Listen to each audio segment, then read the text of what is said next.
Sega.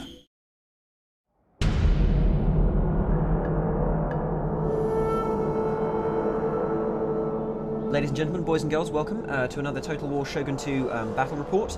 I'm joined today by Mr. Gamanan Sananasan, and say hello, Ingemar, to all the people at home. Hello, every people at home. And today I'll be fighting a battle against Shogun 2's AI, and I'm playing a defensive siege scenario. You can see here that I'm defending a rather large, sprawling castle. This castle is built on a mountaintop. It has a sheer drop at the back. Of course, however, there is a single small route around the back of the castle using this bridge right here and this waterfall, which we're bouncing over very deftly. The castles in Shogun 2 can of course be upgraded, giving you more and more different areas to defend, and indeed different defensive structures, and I've got a very high level one to defend today. Now the AI will be approaching me from any number of angles, about 180 degrees in front of the castle. So Ingemar, at this stage of the battle, what's the AI going to be looking to do? Well, there are a number of options there. Mostly it's going to try and surprise you and kind of take advantage of your weak flanks, or concentrate all its forces Weak in flanks? I have no weak flanks, Mr. Ingemar. Well, there's one on your left right there. But it might not go for that. It might come for like full force, head on. It's different. Just enjoy it. Right, well what I'm doing at the moment is I'm pulling all my melee infantry into a single, what I'd like to call a powerful block unit formation, or which others may call a blob, and I'm going to go ahead and defend the outfield, as it were, or the very outer perimeter of my castle with archers, and keep all the melee units together, so that wherever the AI comes, I will hopefully be able to defend. Let's hope so. Let's hope so. Well, first off, don't you doubt my abilities. I'm a very adept at this kind of warfare. Right, so I'm just manoeuvring my troops now. Obviously, I can't see the AI, and the AI can't see how I'm deploying either. So we should hopefully be able to surprise one another.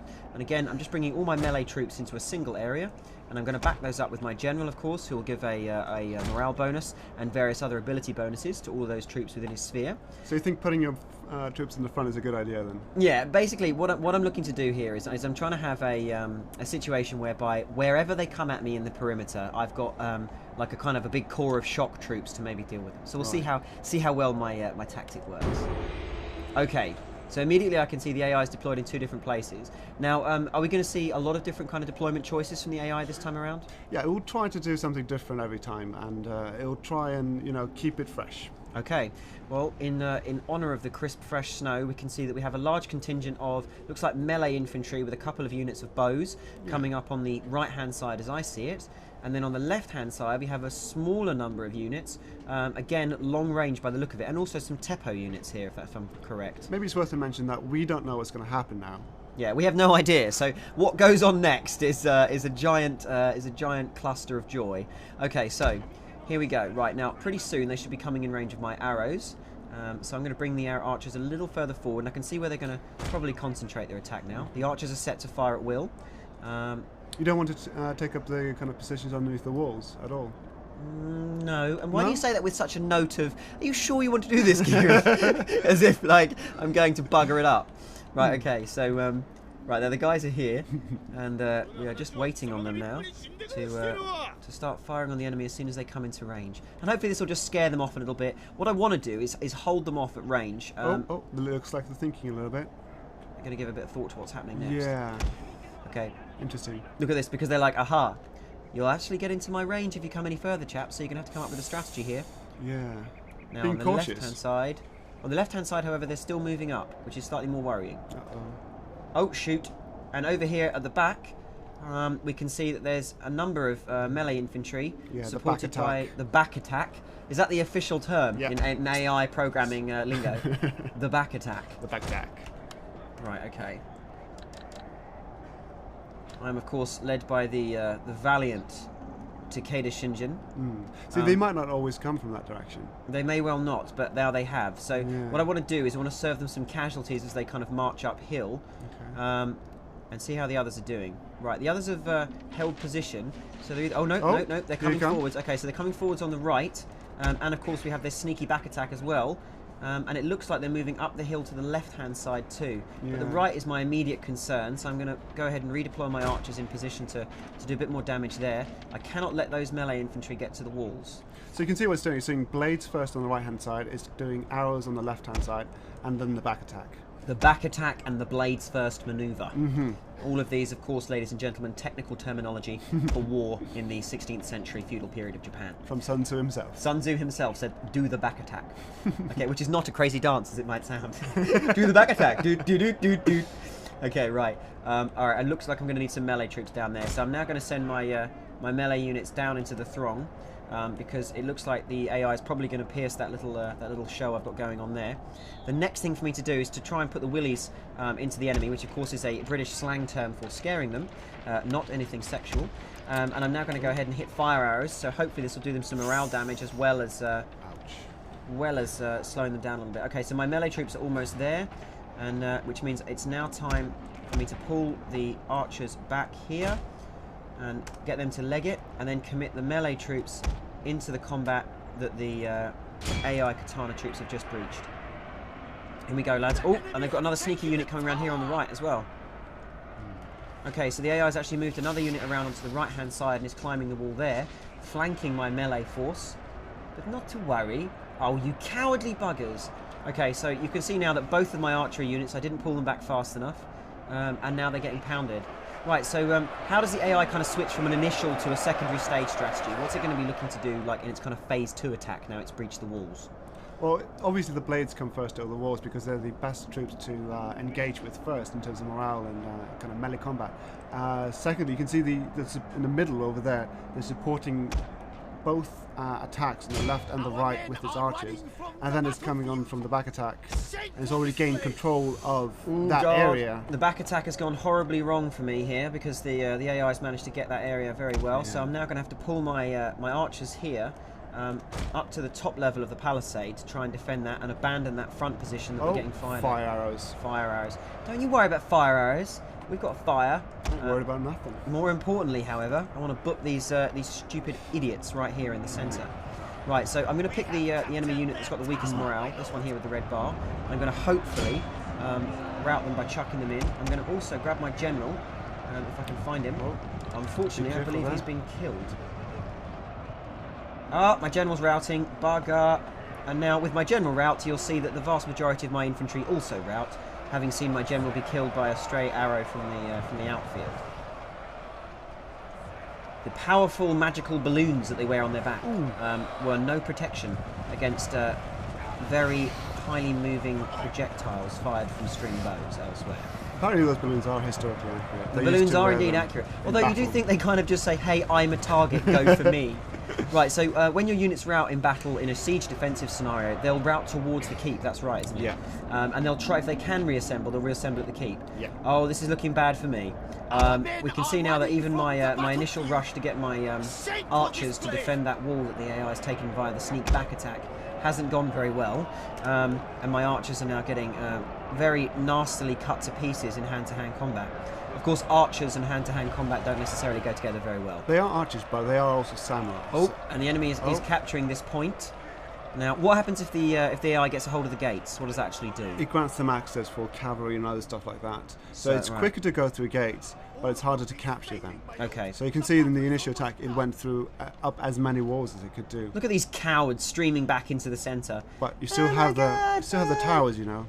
They do provide a defence. They do provide a defence. The towers provide an automatic defensive position, so that if the AI is able to attack me and gain an area, then a defensive tower, much like, let me see if I can get one in view for our lovely people at home, this one right here, which I'm mousing over now, will automatically fire at any advancing enemy troops. However, they only have to capture this area here, now highlighted, and the tower will begin to fire on my own men, being used against the defenders. You can see in the lower area that they're actually capturing the towers before they advance to gain as much strategic advantage as they can.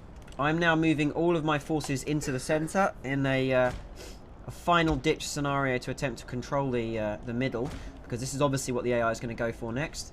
And their troops have, as you can see, made it to the walls and are now beginning to scale them. So we are going to have some serious trouble here. Now, this is where you mentioned if they capture gates, then of course they don't need to scale the walls, so they take a lot less casualties coming in.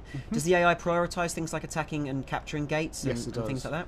Definitely. Okay, well, we can see now, unfortunately, that my last-ditch attempt from the sneaky back attack has indeed failed.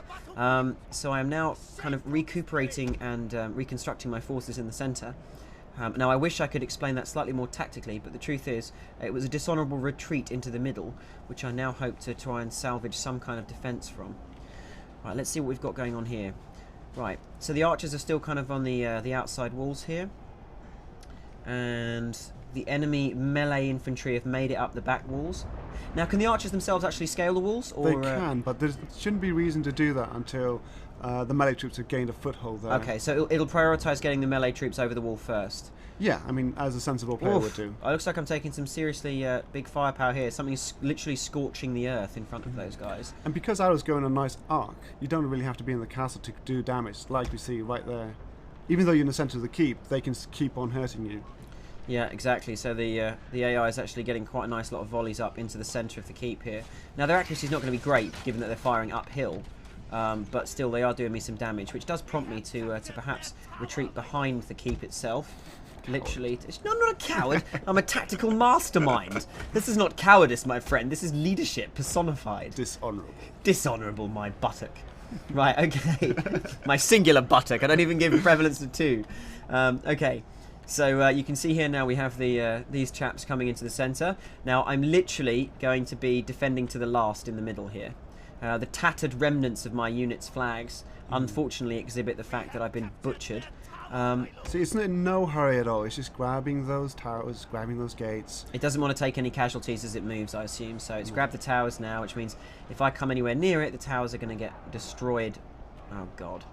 Look at those flashing white banners. This is not a good sign. Okay.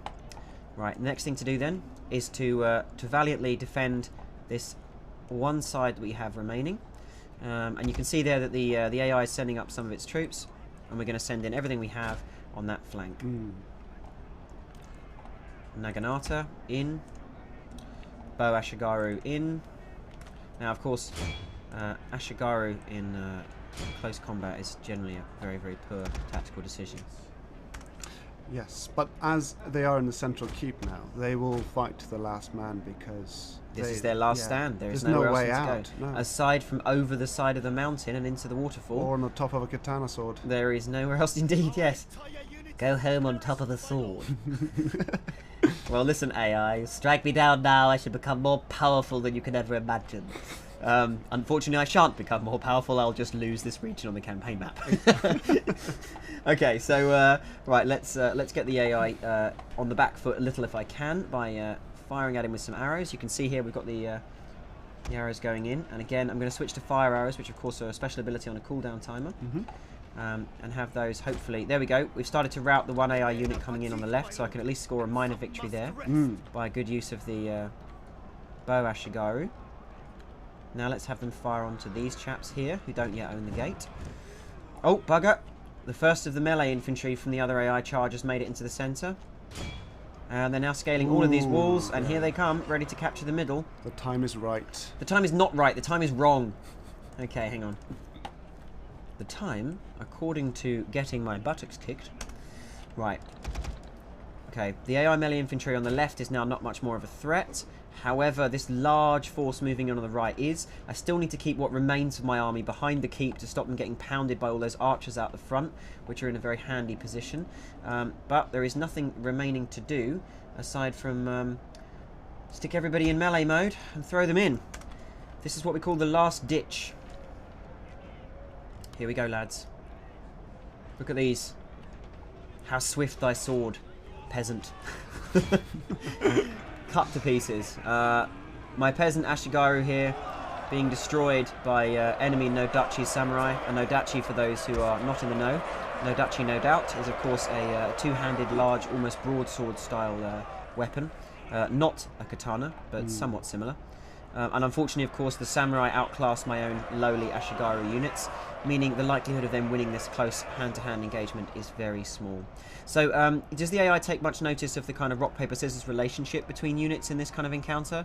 Or does it just use whatever it's got to hand? I mean, obviously it tries to, but in a large castle like this, it's got, you know, it is the most sensible. Through the neck. Stabby in the face. It will try and prioritise forces into it, and then do the best matchup it can. Obviously, it wouldn't be a good idea to put the archers first. No, of course.